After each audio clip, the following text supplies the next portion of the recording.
You're too kind, my friend, but I got a 20-year-old son. Wow. Yeah, and a 16, yeah. So anyway, and they better not go into stripping is all I have to say. Well, but if they do, And if they do, I'll support them whatever they can do. call me and Matt. Yeah. Well, I was going to say, We'll teach them a body roll, Yeah. basic fundamentals. that would be great. Yeah. You know what? I would allow them. Are we good? Are we going? I'm sorry. Like I say, I'm still coming down from this film. Wow. I would think this is a movie that you guys just dove into fearlessly. You really have to. I don't think there's no 99% on this one, especially when you show up first day and McConaughey's wearing a yellow spandex halter top with bike shorts. I think you go, you know what? I had it right. I had it right coming in at 100%, anticipating that. That was the first thing Stephen really said to me was just, jump off the cliff and I'll catch you. And I think when somebody of that caliber says that to you, you trust him and you realize that you're going to have to go literally and figuratively whole hog. Okay. Nice. I like Thank that. But, when your first conversation with an Oscar-winning director is spending a half an hour talking about penis pumps, make no mistake. That you guys had to find the right model Yeah. for Big Dick Ritchie. Yeah. He wouldn't have the baseline. He'd be in the niche market. Yeah. Lots of prep involved, I would think, for that scene. For that scene? Yeah. It's low budget. We couldn't afford fluffers apparently, so they were like, "Here you go, dude." No body doubles in this film at all, I would think. No, it was a lot of work. But it was such an interesting story to me and one that hadn't been really told. And the way that I thought it could be, and Stephen, once I knew Stephen was directing it, it was like, man, this is going to be a blast. Yeah, and the script really read like an expose when I read it, and so I thought that combined with Stephen's style, wow, that's really interesting. So I grew up working in clubs and bars from a very young age, so I was like, oh, okay, we're going to tell this story. But then when the guys got together, we kind of realized, man, there's a whole bunch going on that wasn't in that original script and on that page, and this is like Animal House funny. Yeah. Like Hangover funny with the guys. Yeah. So it added this whole other level, I think. Well, and here's the thing, too. Here you're all these guys, except for Channing, who's obviously danced before, but you're all kind of in this together. You're in the trenches, so to speak, together. Mm-hmm. You got to get up on that stage.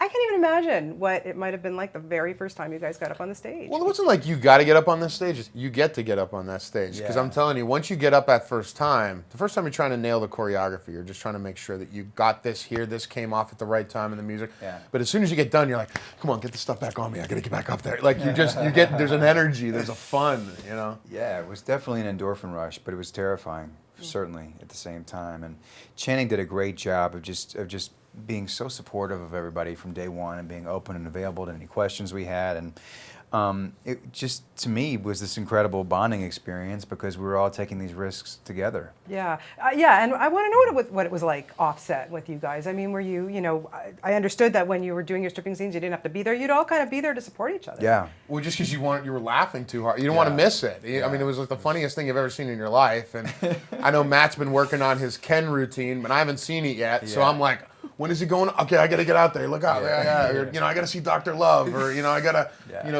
you had to see it all because it's a circus. Yeah. It was like, insane. No, so how did True Blood, prepare you for this one? Well, I'm running around in the woods naked, so I think, there's an amount of True Blood where they pretty much, everybody who watches True Blood has seen just about all of me except for, certain part. And, Magic Mike, we go a little further. Yeah, take it to the next step. Werewolves don't wear underwear, strippers wear thongs, Yeah. So I think that's probably the main difference. Are we going to now Werewolves don't do silhouette routines either.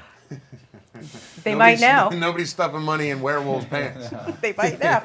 Are we going to see some stripping in white collar? No. It's not really an integral part of the con game. It could be. Unless, hey, listen, maybe Neil and Peter will have to go undercover, at a strip club, and they're going to have to. We did an episode of White Collar last year where there was a strip club in it. Before we did this movie, before we knew we were doing it, we shot a scene at a strip club on White Collar together, although it was broad daylight, which is not typically. And it was in like an Indian restaurant that was converted. Yeah, it smelled of curry. It was the White Collar version of a strip club. Yeah. Yeah, so you see, you could incorporate this in any show. It could happen. It could. Any stripping mishaps that you want to recall for me, especially with all those crazy lady extras? Well, they ripped McConaughey's thong off. Yeah. and there was some other things. Yeah, there were a couple of things.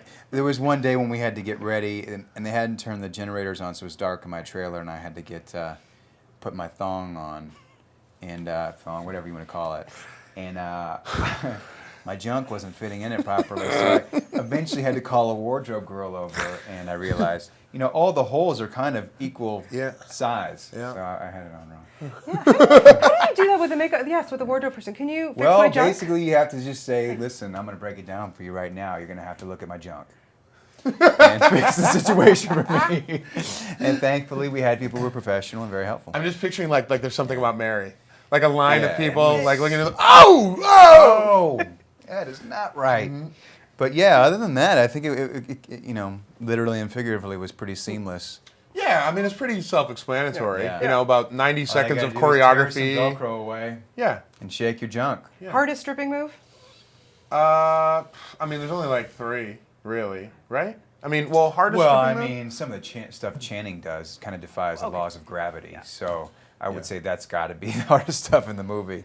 Yeah. Our stuff was a little bit more simple, I would say. I mean, flip a girl we had to do upside down. Yeah, you had that. Jump on a table, jump off the table. I would say when I was Dr. Love, I had to grab onto the front and kind of grind my junk on a girl's face, and just to make sure the whole we were on a stretcher, so to make sure the whole stretcher didn't tip over was kind of a delicate balance. Did you guys keep your thongs? No. I hung mine up. I'm good. We're for good. Your Christmas tree. We're good. Yeah, for the top of the Christmas tree will be my penis pump, and I'll just have a bunch of gold thongs hanging. With blinking lights. Just flashing lights. Sew them all together. Yeah. That would be an awesome decoration. We could put them over here behind you. We almost have Christmas trees here. We should get a gold thong and hang it on the tree. Were there like ab competitions? Because everybody's coming out saying like there's just no competing with this guy. There is no competing with him. I mean, it's like it's like a He-Man action figure. No, I don't even think anybody even tried to compete with Joe. Everybody was kind of working what they had to offer, I mean, if you were more like a swimmer or whatever, you would do that. It was more the slender thing and let Joe be the, Adonis. I mean, everybody's ripped. Everybody's ripped. All the guys are just completely jacked up. I mean, there's Kevin Nash is 7 foot, Kevin Nash 300. is the only person I've ever seen who actually made Joe look normal sized. Yeah, I feel like a little kid around him. Yeah. Listen, I had a lot of fun. Like I say, still steaming. Okay, I have to address something with you. Sure. You have one of the most amazing voices. That Kennedy Center thing, but when I saw you on Glee, man, wow.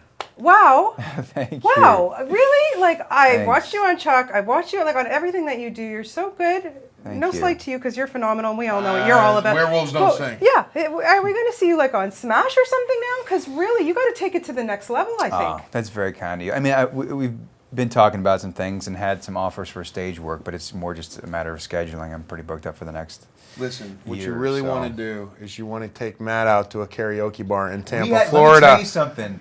Don't count this guy short because he did a cover of Prince's Kiss in full falsetto that was so on point, note for note. And literally there were girls like throwing panties at the stage at this little karaoke bar in Tampa. I have a surprising falsetto for such a large man. Sick. But this guy, what's going on too? he killed Bon Jovi. You get the complimentary bottle of water if you kill the Bon Jovi because it's so What hard. do we do? Blaze of Glory. Blaze of Glory, dude. Young guns. I was about 3 or 4 drinks in at that point. I would've liked but to have been yeah, there. it was a lot of fun. Desperado. Had about we 10 did drinks too. in. Well, good stuff. You guys keep up the great work. And, and if the acting thing doesn't work out for the two of you, you have another career. Have a plan B. Yeah, Thank you. You definitely do. Thank you. Lovely talking to you guys. Thanks. Lovely talking to you Congratulations. too.